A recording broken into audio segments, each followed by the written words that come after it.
আসসালামু আলাইকুম এভরিওয়ান, আপনারা সবাই কেমন আছেন? আশা করি আলহামদুলিল্লাহ ভালো আছেন। আজকে আমি খুব সিম্পল একটা আর মজাদার রেসিপি নিয়ে চলে আসলাম। এর জন্য আমি আমাদের ছাদ বাগানে ছোটো একটা ছাদ বাগান থেকে পুঁই শাক কেটে নিলাম। টাটকা পুঁই শাক, একদমই দেখেন কাটার ক্লিপটা নিতে পারিনি, পাশে কেউ ছিল না বিদায়। তারপর সেগুলোকে কেটে নিয়েছি।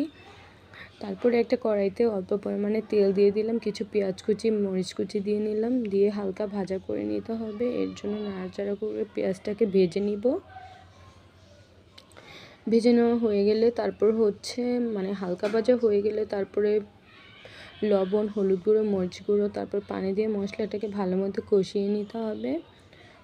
তারপর আমার ছোটো ছোটো চিংড়ি মাছগুলোকে দিয়ে নিতে হবে। চিংড়ি মাছগুলোকে আগে কষিয়ে নিব। ভালো মতো চিংড়ি মাছগুলোকে কষিয়ে নেওয়ার জন্য ছড়িয়ে দিলাম।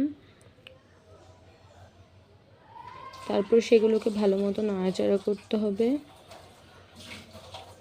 নাড়াচাড়া করে এর মধ্যে আমার শাকগুলোকে ভালো মতো ধুয়ে নিতে হবে। এর জন্য আমি 3-4 বার পানি দিয়ে ভালো মতো ধুয়ে নিব।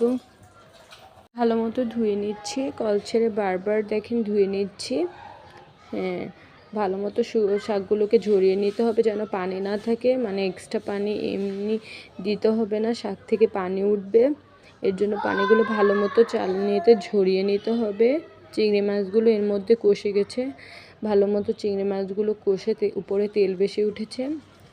এখন চিংড়ি মাছগুলো কষানো হয়ে গেলে আমি শাকগুলোকে দিয়ে নিব। শাকগুলো দেওয়ার আগে ডাঁটা আর আলুটা দিয়ে নিব। আমি একটা আলু কেটে নিয়েছি আর ডাঁটাগুলো আলাদা বেছে রেখেছি। এরপর একটু পানি দিয়ে ডাঁটা আলুগুলো কষিয়ে নিব নাড়াচাড়া করে। ভালো মতো নাড়াচাড়া করে দিতে হবে।